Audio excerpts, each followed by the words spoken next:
We're live! So, hi, welcome to the third episode of The Name Sisters. I'm Alexia May, your host, and I'm so excited at what we're going to be talking about today. But I don't know if you remember the Name Sisters. We have Elena and Amelia. We have Kristen, Rebe, and Megan. Ren was going to try so hard to be here today, but she wasn't able to make it. So we have a subject today that seems kind of average, but is actually a pretty heavy subject when you stop to think about it, and that's bravery in Namery. You know, what makes a name brave, or what makes the name safe, and should you use a safe name or should you use a brave name? You know, what defines a name as being those things? I'm sure popularity too, is a factor in that. And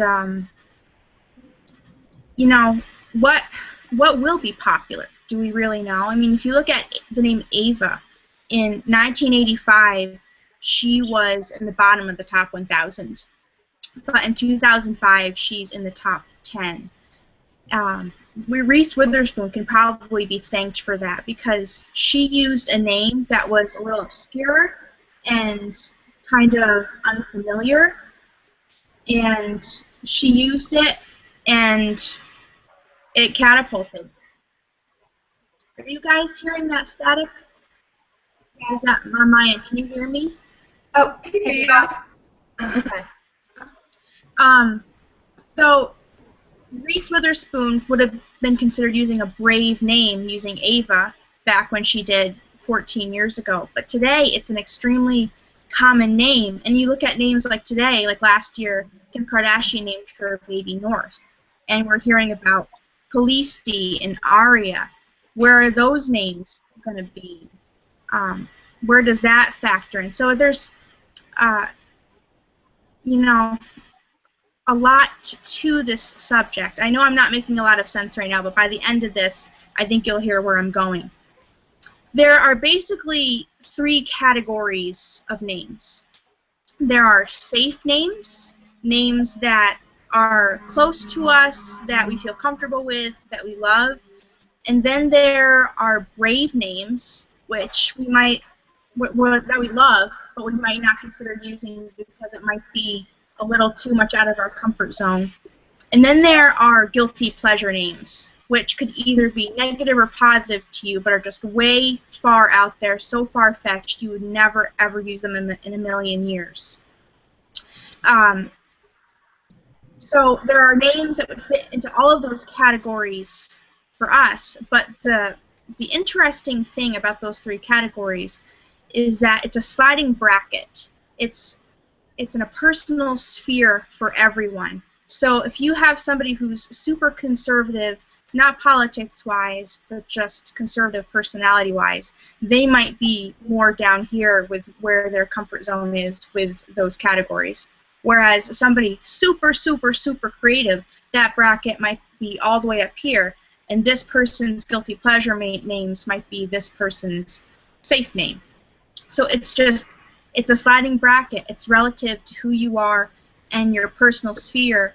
And I thought it would be kind of fun and a great illustration of what I'm talking about. Each of us have a name for all of those categories that we're going to share with you today. And I'll start it off. My safe name is Cassia. My brave name is Calliope. And my guilty pleasure name that I don't know if I could ever use is Calypso. And what's interesting about those names is none of them are in the top 1,000 currently and have never been in the top 1,000. But it's just what I'm familiar with, what I'm comfortable with. So, Amelia, would you like to share your names? Sure. Do you want to give us a little explanation of why those names might be safe and brave and a guilty pleasure name to you, Alexia? Yeah, totally. I think that what makes a name brave is familiarity, and it's a fear of negativity. A name is just letters and sounds. That's all a name is. And yet, people feel like they can judge somebody's choice in names. But names are no different than clothing would be, than politics would be, than religion or music. And a name is so personal. It's a tattoo without the ink, basically. It's extremely personal, extremely relative to you in your bracket. So the familiarity of a name could be, I'm extremely familiar with it, my family is extremely familiar with it, my peers, society, so it's safe for me. But something unfamiliar within my sphere would be guilty pleasure name. But that would be something completely different for somebody else. So in terms of those names that you just talked about, what is there anything that makes them like guilty pleasure or brave? Just those three names personally for you? Yeah, well, as you all know, I'm sure I am into baby names from the Bible. I have a website called Baby Names from the Bible. I like all names, but my what's close to my heart, biblical names. And Cassia is a biblical name. It's referenced a lot in the Bible because it's a spice used in incense. So me being immersed in biblical names, I hear Cassia a lot. Calliope, which is like my brave name, which I would use it, but it would really have to be in the right circumstance. It's not a biblical name, and I'm not quite as familiar with that. I've heard it a lot in the name community, but it would have to be the right circumstance for me to use. And Calypso, I don't hear of that often, and to me that is totally beyond my comfort zone. I would love to meet a little Calypso, but I don't know that I could ever use it for me. So I have, for my safe name, I have Belle, and Belle is a name that I absolutely love. I really love it as a middle name. In my top 10 girl combos, I believe I have Vivian Belle, and I just think that it makes such a great middle name choice, and I love it as a first name too. I love Belle because Disney princess name. It's a really familiar name. I just think that it is so beautiful, and I can't imagine a little girl not loving having the name Belle because it is the name of a Disney princess. And I think, what little girl wouldn't love to share a name with a Disney princess. My more brave name is Ishbel. Ishbel is the Scottish form of Isabel, and I think it'd be kind of brave to use this because Isabella is so popular, and this name might be mispronounced, or you'd get some funny looks just because it's not used that often, which is one thing that makes a name safe, is when it's used often. You hear the name Isabella all the time. You hear the name Belle. You hear the name Bella. You don't hear Ishbel in North America very often. So that's my brave name. I would still consider using it because I think it is really fun, and I'm part Scottish, so it honors my Scottish heritage. My guilty pleasure name I have is Bellatrix. And Bellatrix is a name I love the sound of because I love the name Belle and Bella, and I love the name Beatrix, and it's kind of a combination of both of those names. But of course, we all know her as the evil witch from Harry Potter, so it makes the name unusable to me. And that's one thing that can make a name go from being a brave name to being unusable, is having a character, or maybe even just somebody that you know who you don't like, who has that name, and then you don't want to use it for your baby because you don't want that association. So it's not really a brave name, it's a guilty pleasure name for me. Yes. Megan, will you share yours? Sure. So my safe or usable name is Emmeline, and if you watch my channel, I talk about this name way too much because I've loved it for well over a decade. It's not super popular, but it has kind of like Alexia was saying, a familiar sound like Emma, which is a popular name right now. So yeah, I love that name. I would use it in a heartbeat. My next name, my braver choice is Elowen. And I think this name is completely usable. It has that L or Ellie nickname that's also really familiar. I love to just say this name, like say Elowen out loud. It sounds really kind of fairy tale and romantic. But I'm probably the least brave namer in this bunch. I tend to have more of like a classic kind of style. So for me, that would be great. And then my guilty pleasure name is a doozy, wait for it, Ermengarde. So not to be confused with Ermengarde.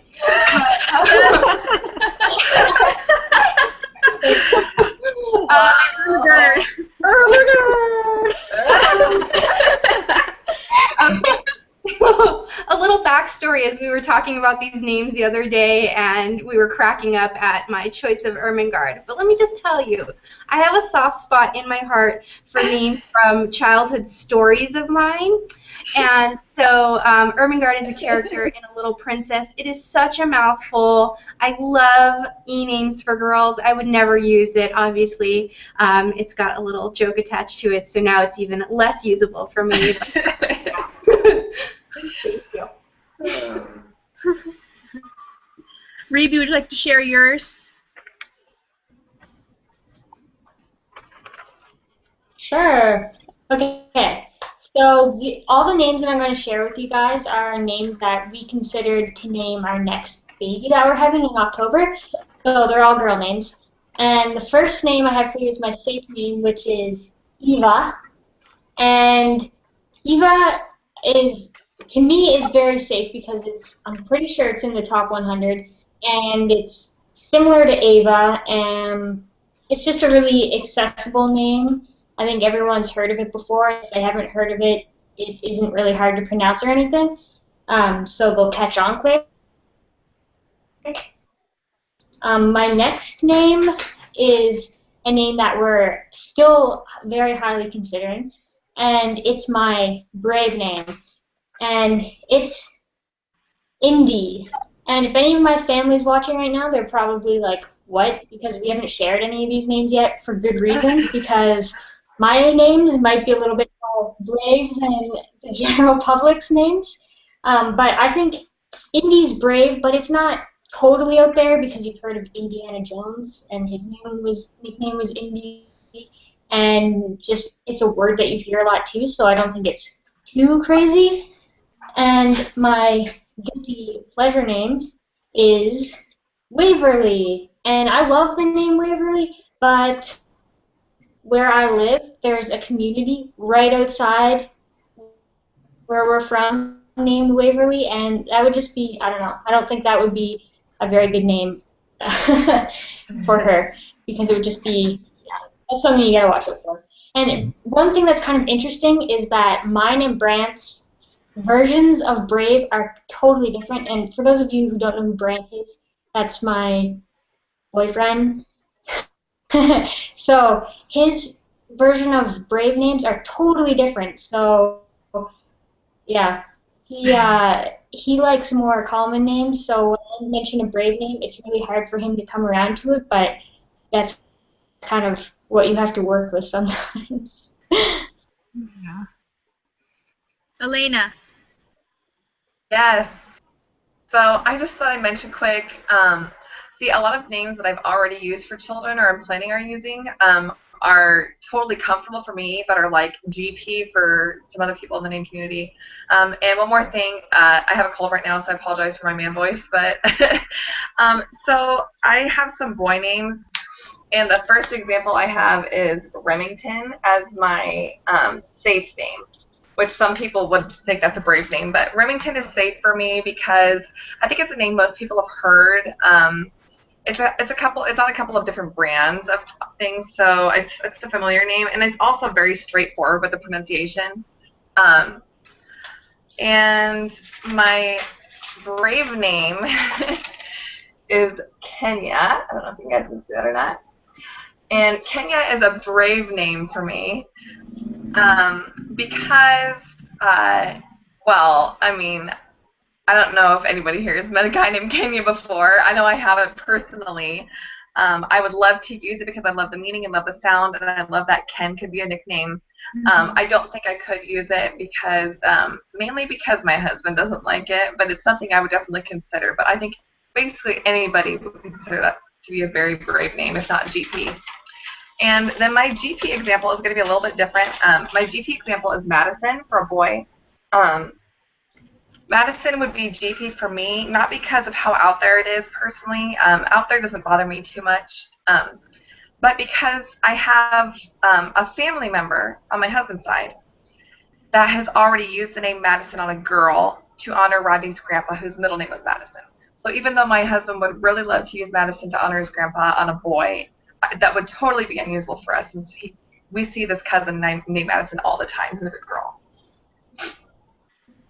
Have you thought about maybe using it as a middle name for a boy? Would that be an option for you? Yeah, we've talked about it, and we've also talked about using Addison as a middle name for a boy. But Rodney, once he decides on a name, he usually just likes to keep it that way and not bring it up anymore. My husband is Rodney. But anyway, yeah, so Madison's my GP example. For me, a GP name doesn't have too much with how crazy it is or out there, because a lot of my names are like that I really love.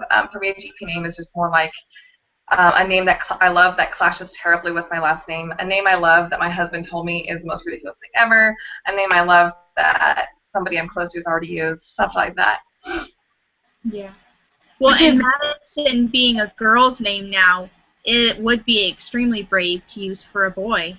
Yeah.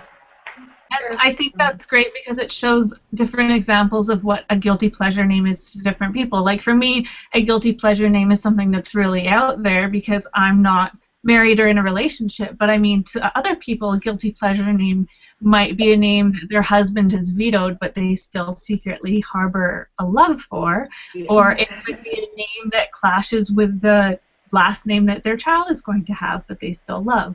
So I mean, there's all different examples of guilty pleasure names that you can't maybe necessarily use, but you still like have a little spot for them in your heart. Yeah. Speaking of our unisex name, Madison, Kristen, what are your names? Well, I will start off also by saying, like, if you love the name Madison for a boy, like, get it, girl, use that name, because the reason why unisex names just fall off the grid for one or the other is because once it starts getting popular for mostly a girl, mothers of sons are like, I don't want my son to have a girl name. Well, guess what? It's not a girl name. It's a unisex name. So use it. Like, don't let that stop you. If you love Madison, like, use it. Like, just do it. Okay, so here are mine. So my safe name is Elliot. This is the name that Michael, my fiance, and I have loved for like 4 years. I think about it like every day, so to me, like for a girl, Elliot is super safe. It has tons of wonderful feminine nicknames like Ella, and I think it makes a wonderful name, and to me, it's almost like too common now to even for me to even want to use it anymore. So it's like almost too safe for me now. My brave name is Araminta. Araminta is, I just think it's absolutely a stunning name, and I would use it absolutely. But it is a big name. It is an uncommon name. Not even 5 little girls were named it in 2013. Not even 5. There might have been 0 for all I know. So that's what I consider to be brave, is one that is just really not heard of and just kind of out there. But Araminta is so stunning to me. But also it has 4 syllables. Wait, has 4 syllables, And my married last name will also have 4 syllables, so it's just a really long name, which is also another reason why it's more brave, because that's just a lot of name. And as I said, Michael does not like it, so. And my guilty pleasure name is Song. And I love word names. A lot of word names are very usable, and some I would not even consider brave. I would consider some word names very safe, like Sky. I think Sky for a little girl is not brave at all. I think that one's pretty safe. It's a word name, but it's heard of quite, people have heard of it. So, but Song is definitely like not heard of. So I don't know if even I would be brave enough to use it as a first name, but I will say that for me, guilty pleasure names work wonderfully in the middle name spot. So if it's a GP name, I wouldn't use it for a first name, but the middle name is fair game. So those are my 3 names for you guys today. Kristen, Araminta Song sounds like such an amazing combo. Araminta. Beautiful. So beautiful. Michael would veto it before that even started. Oh, it's so beautiful sounding to me. It's like such a princess, like fairy tale name. Araminta Song. It is. I love that. I like that you said the middle name. Yeah, that's a good idea. For middle names, all thing goes. So. Yeah, I like that because I'm, like I said, probably the least brave in the bunch when it comes to names. But I am a little bit braver in the middle name spot. Yeah. Kind of interesting. Rebecca, were you going to say something? Yeah, Kristen, you should mention it's song with an S and not a TH. Oh. Yeah. Song, like a beautiful song. There you go. See, that's another reason why it's not very usable. It could be T. The rhyming factor. Yeah, the rhyming factor. Well, I think these examples of names really do show what a personal sphere is for these categories, for the safe names and the brave names and the guilty pleasure names. It really is a sliding bracket. We have Megan, who's maybe more conservative, all the way to Elena, who is, for a lot of people, extremely brave. But I think that's really wonderful. Like I was talking about earlier, I think what makes up the term bravery is familiarity and the fear of negativity. I don't know where this was born out of, but this feeling of freedom, like you can voice negative opinions on people's names, because it doesn't happen with clothes or music or politics or religion as much as it does with names. But we really need to be careful judging other people's names because it is so personal, because it's like a tattoo to you without the ink. It would take so much to change. It's so relevant to your personal sphere. So, should you use safe names? Should you use brave names? I think what we're trying to say is use whatever name you absolutely love, because at the end of the day, it really shouldn't matter. A name is a name.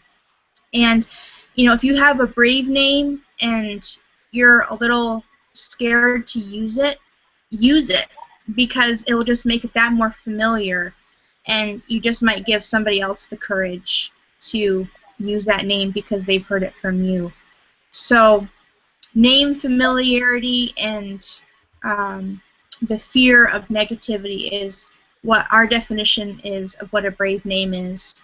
Comment below if you have more questions, and we have a Facebook page now. It's facebook.com/thenamesisters. So if you would like to interact with us, I know we've had some hard times in the past because the Twitter thing hasn't quite worked. So if you have questions for us, definitely go to our Facebook page. That's facebook.com/thenamesisters and comment, and we'll all come and answer your questions. Like I said, we're on Twitter and our website, thenamesisters.com. And we also wanted to say a very, very hearty congratulations to Stephanie you might know her as Anastasia Ruby on YouTube. She's our mother of YouTube baby name videos. She was the one who paved the way for all of us, and we really love her and what she does, and we're so excited for her little boy Dashiell Pierce that was born on Friday. So, like I said, definitely meet us on Facebook or comment below. Thank you so much, guys, for watching. We really, really appreciate you. And I apologize for some of the technical difficulties, but we really want to be live for you guys. But we're in 5 different time zones in 2 countries, so we're far apart. So even though it might be glitchy sometimes, I think it's still fun and still awesome that we can do this with modern technology.